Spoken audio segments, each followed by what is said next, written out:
A minha história poderia ser intitulada Os Ensinamentos do USS Benfold, um contra-torpedeiro armado com mísseis teleguiados que comandei durante 20 meses, a partir de junho de 1997. Comissionado em 1996 para o serviço naval na Esquadra do Pacífico, o navio é uma máquina de combate admirável. 8.600 toneladas de blindagem, protegendo o mais avançado arsenal de mísseis computadorizados da Marinha Americana. Um sistema de radares capaz de rastrear um objeto do tamanho de um pássaro a 80 quilômetros de distância. Uma tripulação altamente treinada de 310 homens e mulheres, e 4 turbinas a gás capazes de impulsionar o navio a mais de 30 nós, ou mais de 55 km por hora. A velocidade que ele alcança em combate, deixando atrás de si uma esteira parecida com uma imensa cauda de galo. Receber essa embarcação espetacular para o meu primeiro comando no mar era emocionante, mas ao mesmo tempo irônico. Era uma oportunidade imperdível, mas num setor conturbado. Os militares americanos gastam uma boa quantidade de tempo e dinheiro preparando-se para batalhas no futuro, mas com métodos antiquados. Continuamos a investir nas últimas tecnologias e sistemas, mas, como todos sabemos, a tecnologia é apenas um facilitador. São as pessoas que operam o equipamento que nos dão a vantagem em combate. E parecíamos ter tomado o caminho errado no que se refere a ajudar essas pessoas a crescer. As estatísticas eram alarmantes. Nos últimos anos, aproximadamente 35%, ou quase 70 mil, das 200 mil pessoas que entraram para as Forças Armadas anualmente, não iam até o fim do tempo de serviço previsto no seu contrato de alistamento. Embora a maioria deixasse o serviço involuntariamente, essa atitude não era necessariamente um reflexo do seu caráter. Dentre aqueles que completaram o seu primeiro período, uma porcentagem muito pequena se realistou. Um número praticamente insuficiente para atender à necessidade de tripulantes experientes. Pior ainda, os melhores talentos geralmente eram os primeiros a sair, considerando que são necessários $35 mil para recrutar um aprendiz, e mais dezenas de milhares em custos adicionais de treinamento para formar um novo pessoal para o nível básico de competência. O preço desse desgaste para os contribuintes era desconcertante. E isso era apenas o começo, uma vez que os que saíam voltavam para casa e faziam uma publicidade negativa contra o nosso recrutamento, tornando ainda mais difícil convencer outros candidatos a se alistar. Poderíamos e deveríamos apresentar um rendimento melhor para os $325 bilhões investidos anualmente no orçamento de defesa. Além de garantir a segurança e a defesa nacionais, devíamos oferecer uma experiência de formação de vida que moldasse o caráter dos jovens, homens e mulheres, tornando-os cidadãos com importantes contribuições para dar ao grande país que são os Estados Unidos. Como navio de guerra, a despeito da sua potência, o Benfold não estava preparado para uma ameaça de ataque como deveria. Incapacitado, o navio tinha uma tripulação mal-humorada, que se ressentia de estar ali e não via a hora de deixar o serviço na Marinha. A conquista de que tenho mais orgulho na minha vida foi a de transformar essa tripulação em uma equipe coesa e entrosada, que podia se gabar, com toda razão achavam muitos, de que o Benfold era o melhor navio de guerra de toda a Marinha Americana. Ofereço as minhas experiências, os meus sucessos e os meus fracassos, não só porque constituem uma boa história, embora eu acho que constituam. Ofereço-os como um guia prático para qualquer líder em qualquer negócio ou organização. Assim como a Marinha, a comunidade empresarial precisa descobrir como ajudar as pessoas a crescer. Uma recente pesquisa do Instituto Gallup mostrou que, quando as pessoas deixam a empresa em que trabalhavam, 65% delas estão, na verdade, deixando os seus gerentes.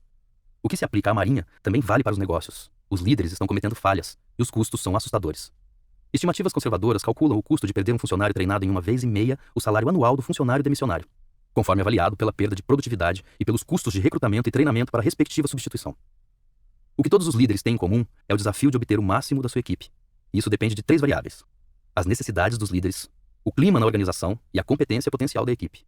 Neste livro, pretendo explicar como a Marinha e outras organizações geralmente equilibram mal essas variáveis e acabam se prejudicando. Estou firmemente comprometido em ajudar qualquer líder em qualquer nível, nos negócios ou no meio militar, a criar uma fórmula capaz de tornar essas variáveis 100% eficazes. Líderes excepcionais sempre foram raros, mas além de já nascerem líderes, também podem ser formados. E o caso do Benfold é um exemplo típico. Mas a história também passa uma ideia de algo muito maior do que a transformação de um comandante e a sua tripulação. Os ataques terroristas contra os Estados Unidos, em 11 de setembro de 2001, provocaram um medo mundial do apocalipse, de que o mundo racional pode se recobrar apenas com a ajuda de lideranças inspiradas em todos os níveis da sociedade: igrejas, famílias, escolas, hospitais, tribunais, o Congresso e o Palácio do Governo. Dentre esses, as empresas e as unidades militares estão entre as organizações mais necessitadas de lideranças fantásticas, porque conduzem e preservam a estabilidade econômica. Gravemente abalados, mas dificilmente desencorajados ou intimidados, os americanos das empresas e dos meios militares devem agora ajudar a reviver a economia mundial e vencer uma guerra planetária sem limites. A crise produz líderes, como vimos durante aquelas semanas de setembro, quando a morte chovia dos céus imaculados do outono e pessoas comuns tornaram-se extraordinárias. Agora, podemos encarar uma série de crises por todo o mundo, e a necessidade de líderes constantes pode ser tão inquietante quanto a crise em si mesma. Espero que este livro ajude a todos aqueles subitamente desafiados, como eu fui, com a compreensão de que a liderança se conquista, não é designada. Em resumo, a experiência difícil ensinou-me que a verdadeira liderança tem a ver com a compreensão de si mesmo em primeiro lugar, e em seguida, usando esse aprendizado para criar a melhor organização possível. Os líderes devem liberar os seus subordinados para desenvolver os seus talentos ao máximo possível. No entanto, a maioria dos obstáculos que limitam o potencial das pessoas é provocada pelo líder e está enraizada nos próprios medos dele, nas necessidades do ego e em hábitos improdutivos. Quando os líderes examinam profundamente os seus pensamentos e sentimentos para entender a si mesmos, pode acontecer uma verdadeira transformação. Essa compreensão muda a perspectiva do líder em todas as interações da vida, e ele passa a encarar a liderança de um plano completamente diferente.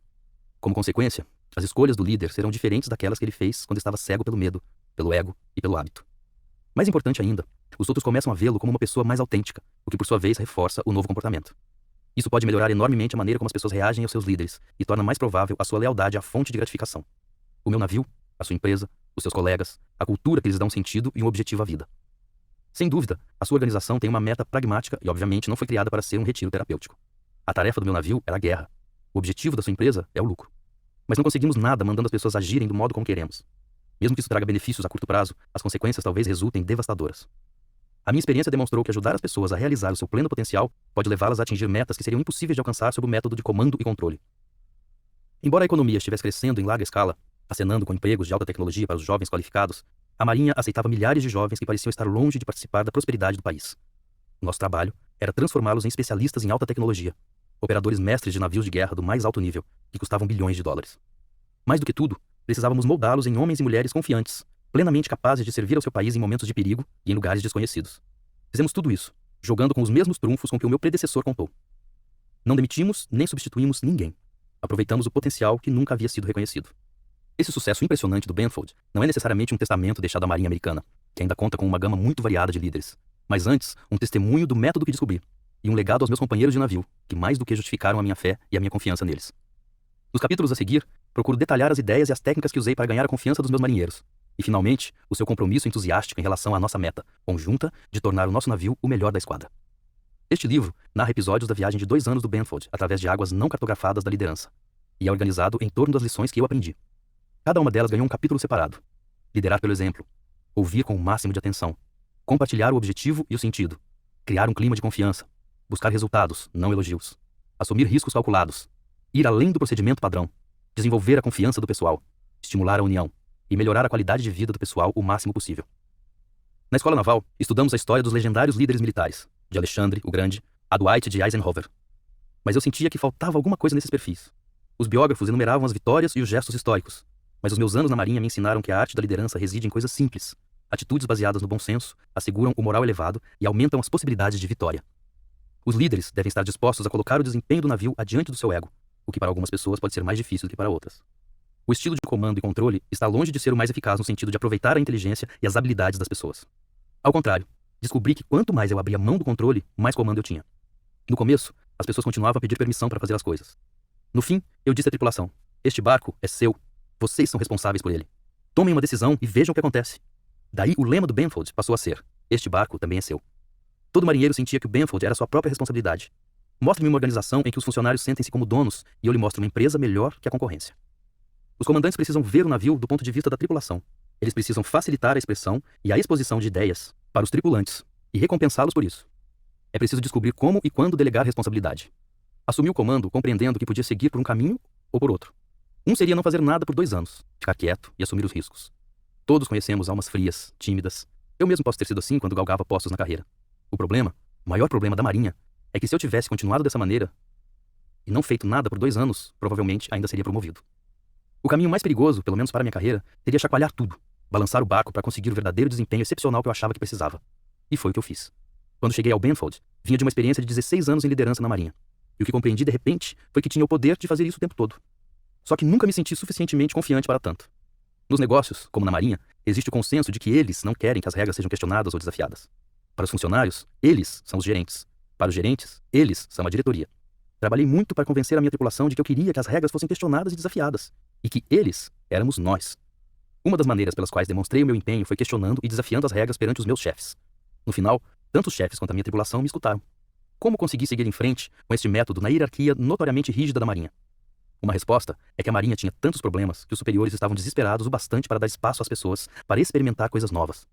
Mas igualmente importante, descobri uma maneira de fazer mudanças sem pedir permissão a uma autoridade superior. Com efeito, coloquei-me no lugar do meu chefe. Então perguntei: o que eu quero de Abrasov e do Benfold? O que o chefe queria, concluí, era um navio que atendesse a todos os compromissos operacionais e com um alto índice de retenção do seu pessoal.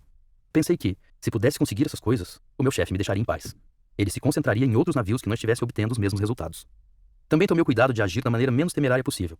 Nenhuma das minhas ações teria o pendor de levar a empresa à falência ou de prejudicar a carreira de alguém. Assumi riscos com prudência, riscos calculados, do tipo que pensei que o meu chefe gostaria que eu assumisse. Nenhuma vez fiz alguma coisa para me promover, apenas para promover a organização. Dessa maneira, ninguém poderia nunca questionar os meus motivos. Com certeza, quando obtive os resultados que perseguia, o meu Comodoro, o comandante operacional de um esquadrão de 6 navios, ficou impressionado.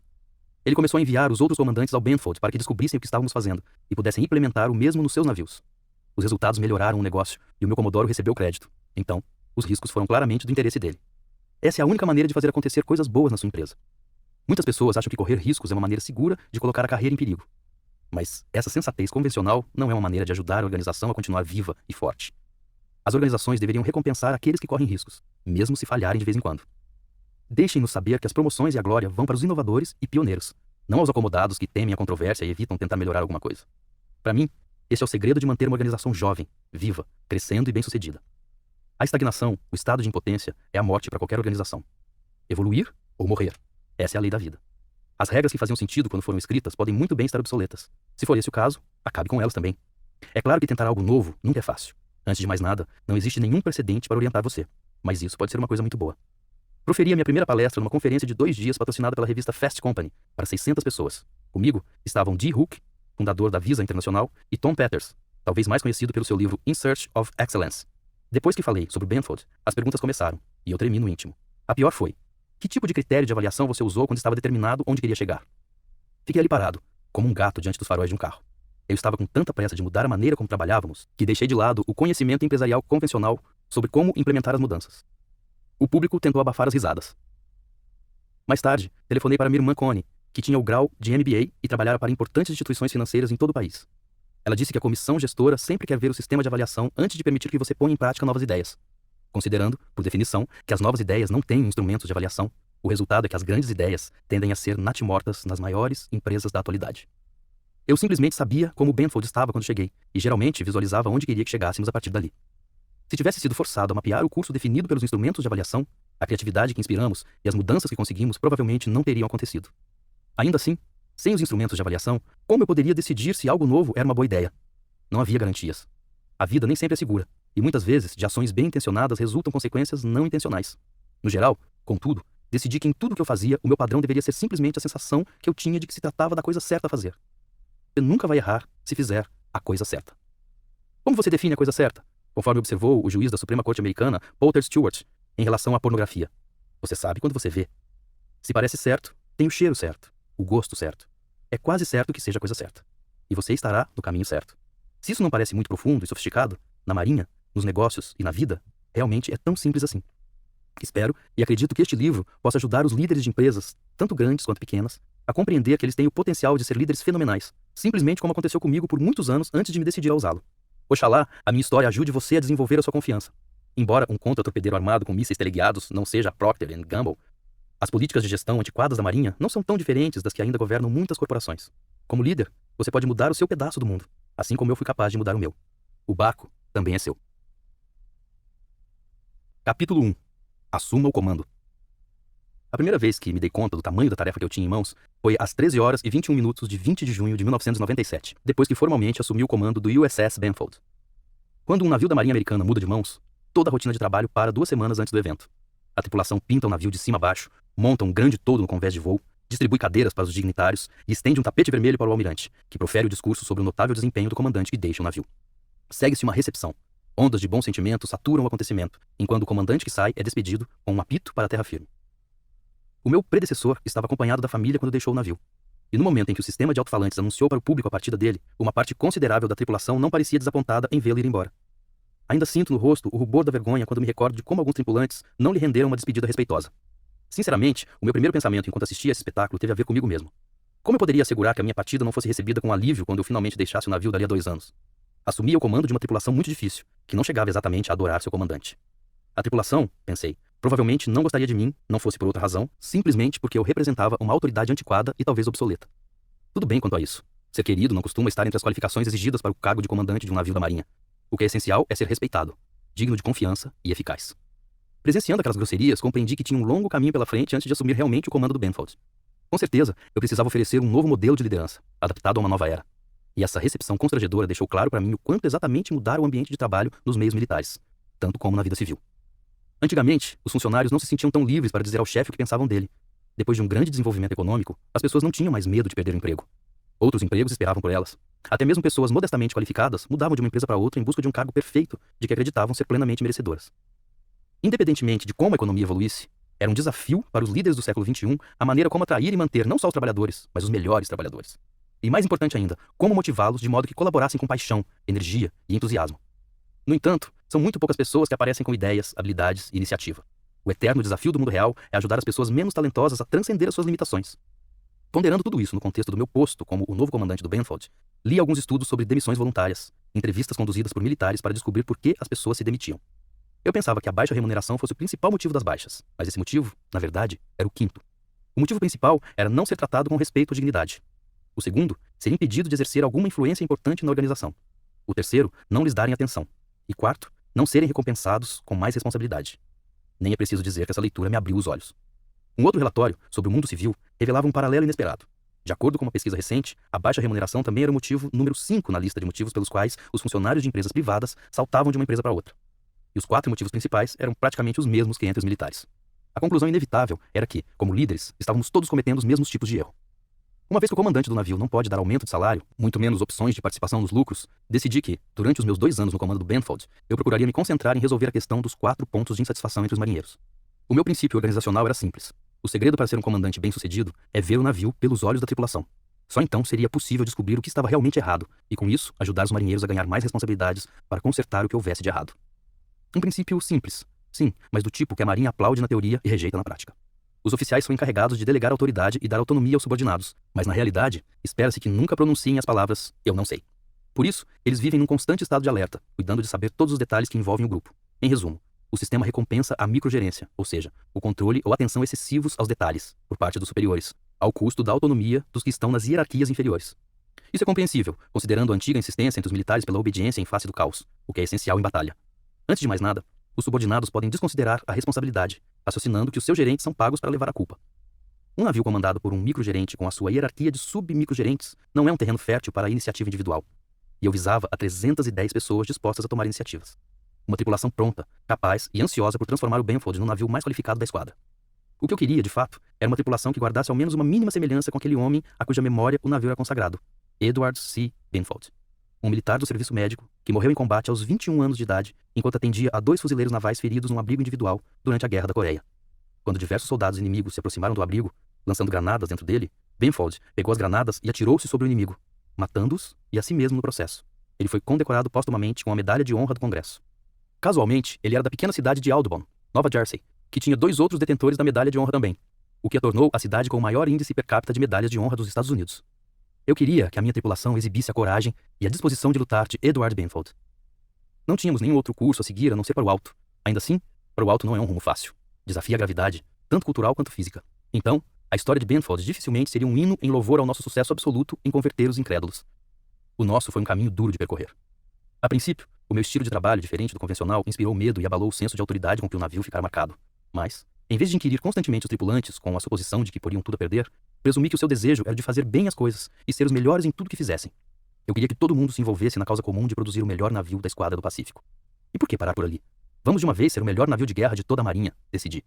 Comecei com a ideia de que sempre existe uma maneira melhor de fazer as coisas, e que, ao contrário da tradição, as ideias da tripulação poderiam ser mais profundas, até mesmo que as do comandante. Pensando assim, passamos vários meses analisando todos os processos da atividade do navio. Eu perguntava a cada um: você conhece uma maneira melhor de fazer o que já vem sendo feito? Na maioria das vezes, a resposta era afirmativa, e muitas daquelas respostas foram como que revelações para mim.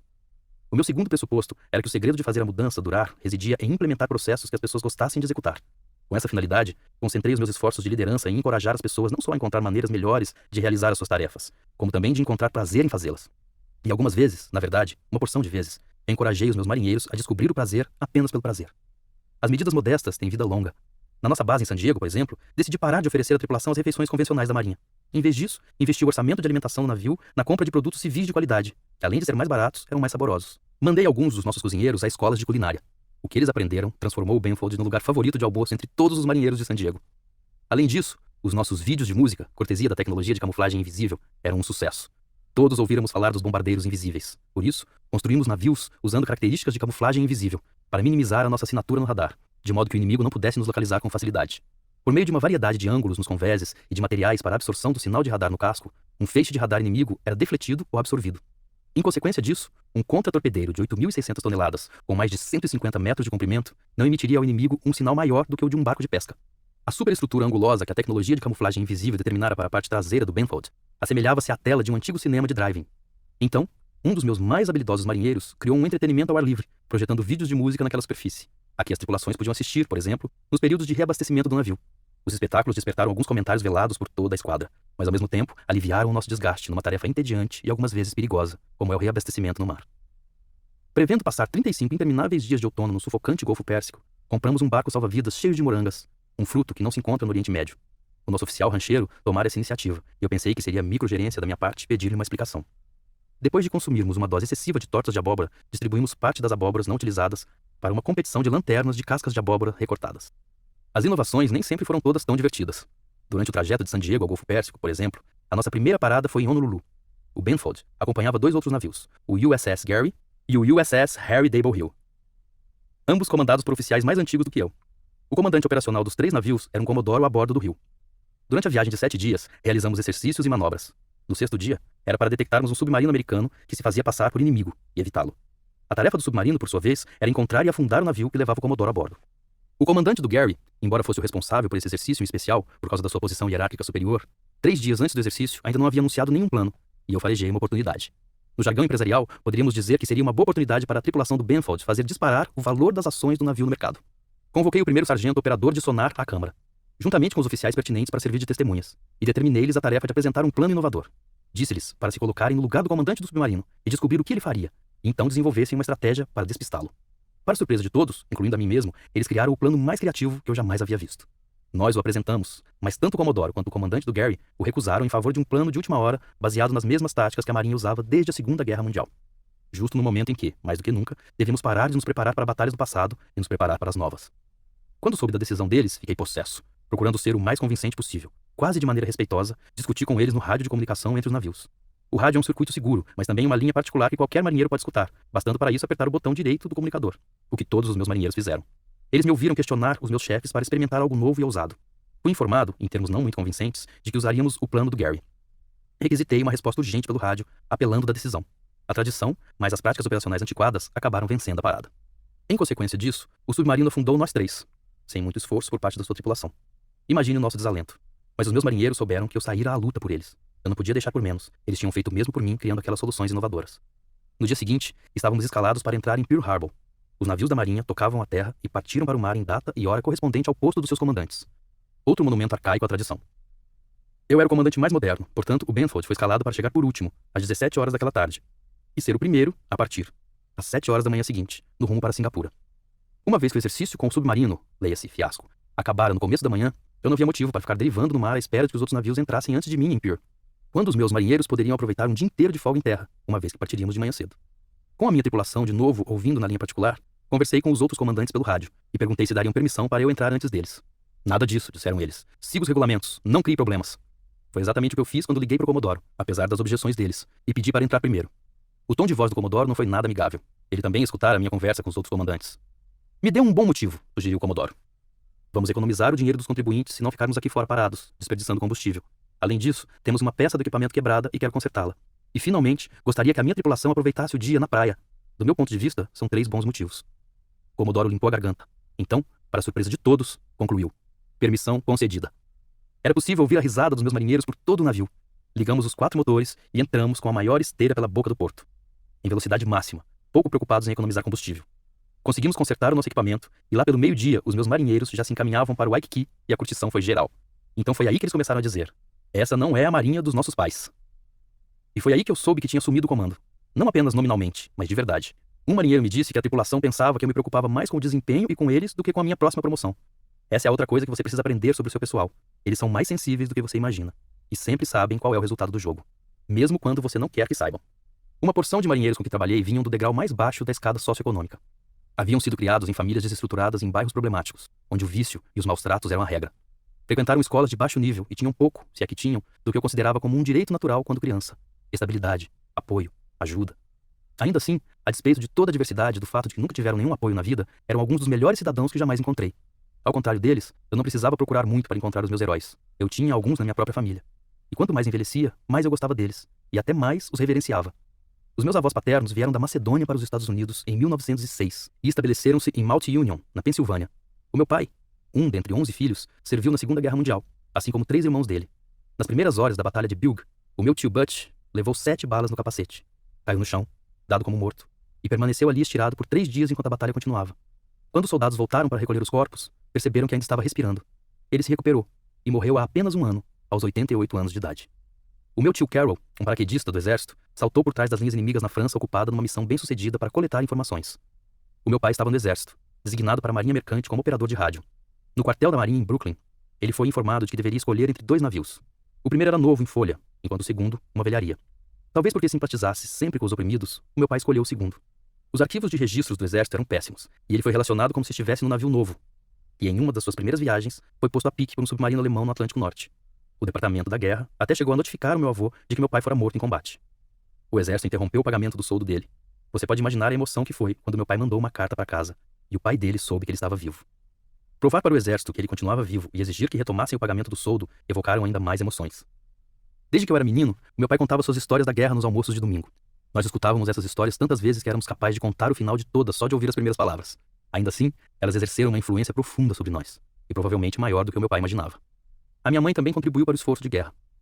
Altuna, uma estação ferroviária importante na época, distribuiu milhões de toneladas de suprimentos de guerra. A minha mãe, que depois se tornou professora, trabalhava em turnos nas estações de desvio que mantinham os trens em movimento. O meu pai, os meus tios e a minha mãe sempre foram modelos de comportamento de grande influência sobre mim. Assim como o âncora do noticiário do NBC, Tom Brokaw. Considero a geração deles como a maior de todas, e admiro-os pelos imensos sacrifícios praticados. No meu pronunciamento à tripulação, eu disse que faria o máximo possível todos os dias para me sentir no lugar do meu pai. E acho que ainda estou. Os meus pais nunca conseguiram ganhar muito dinheiro. O meu pai era assistente social e a minha mãe dava aulas no ginásio. Mas isso não os impediu de fazer com que eu tivesse uma infância privilegiada. Nós nunca soubemos que éramos pobres. Eles nos tratavam com disciplina, incentivo e muito amor. Some-se a isso a estabilidade, simbolizada por um casamento que atualmente já dura 54 anos na mesma casa. A casa onde a minha mãe nasceu 80 anos atrás. Acredito que todos nós, que tivemos a sorte de provir de uma família estável, temos a responsabilidade de tentar entender as experiências daqueles que cresceram sem apoio, seguranças ou modelos de comportamento positivo a serem imitados. Eu era o 6º de 7 filhos. Os meus pais realmente se esforçaram muito para mandar os 5 primeiros para a faculdade. Então, quando surgiu a oportunidade para eu estudar, de graça, na escola naval, não hesitei nem um minuto. Ser um atleta no colégio me ajudou a ser admitido. Fui recrutado para jogar futebol americano. Acabei me tornando, na melhor das hipóteses, um jogador medíocre. Portanto, sou grato por ter conseguido um trabalho regular quando me formei. O meu diploma foi em ciências políticas, mas 80% dos cursos da escola naval eram sobre engenharia. Toca livros. Baixe